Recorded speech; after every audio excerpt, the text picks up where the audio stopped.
Romania. What do you think about the veto of Austria against Romania in the Schengen problem?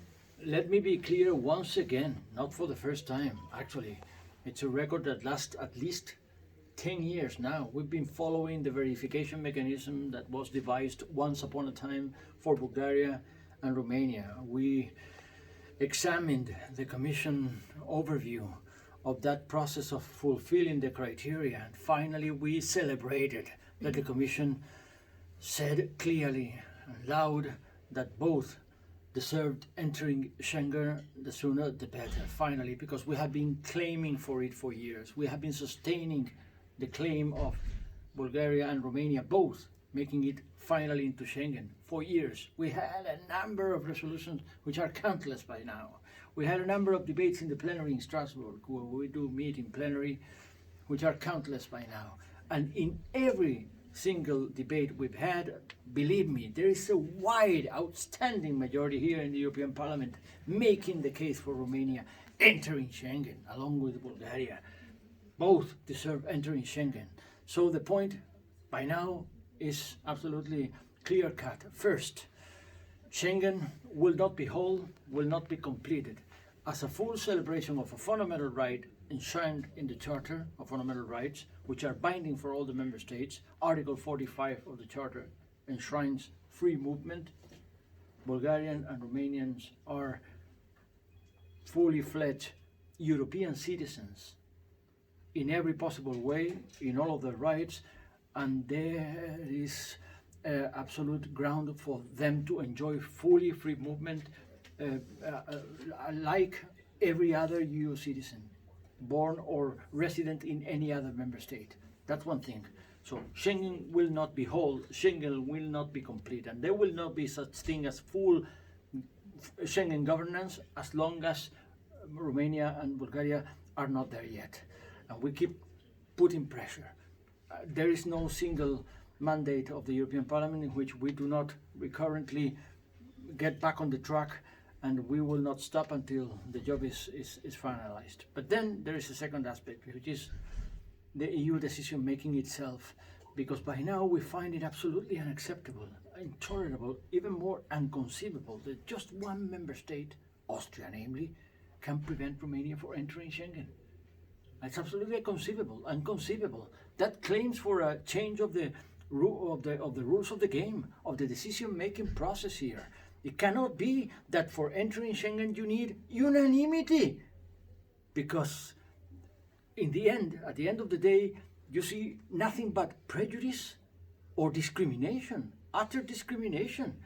Because there is no way you can claim that you have not done your homework. There is no way you can claim that you have not fulfilled the criteria, that you had not overcome the verification mechanism that was once imposed on you.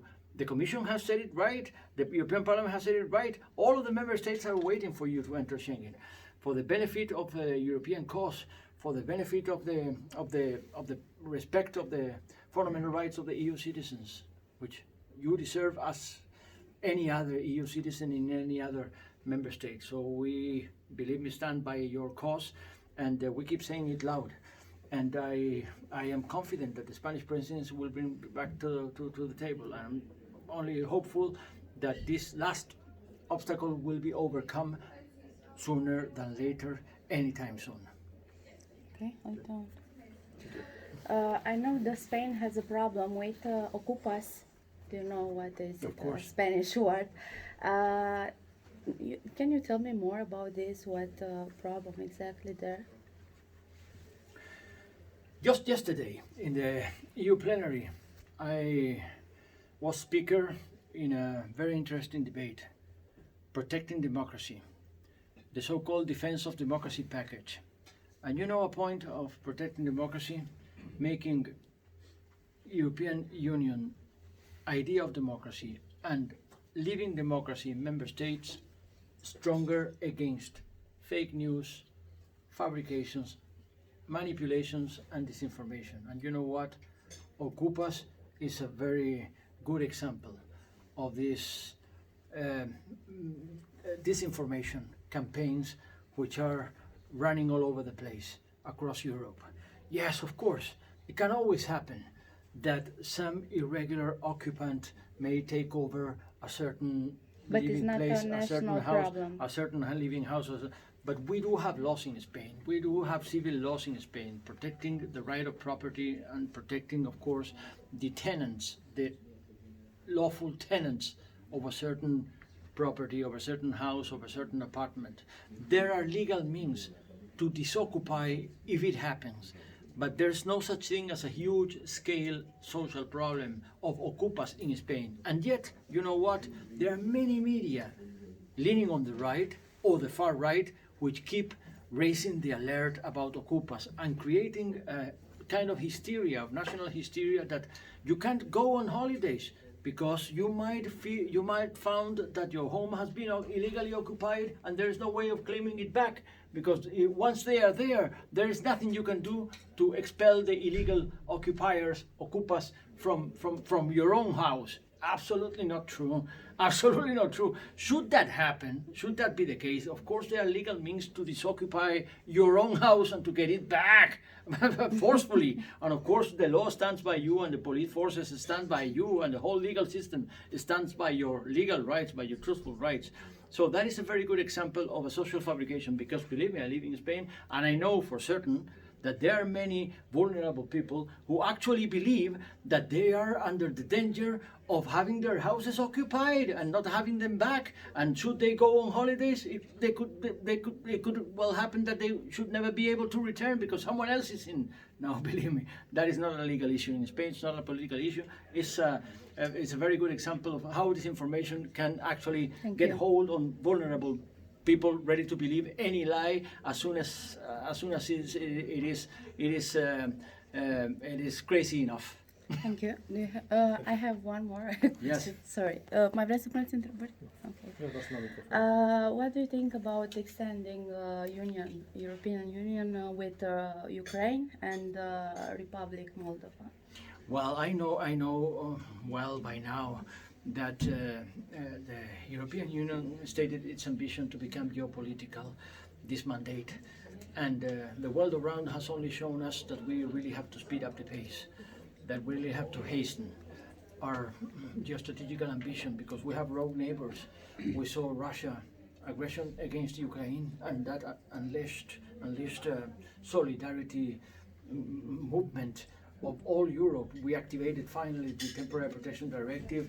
Ukrainians are free to enter our territory, to free move, to freely choose their residence and seek for redress and social protection in every possible way. And the same goes to Moldova, which is also a neighboring country, half occupied by Russia.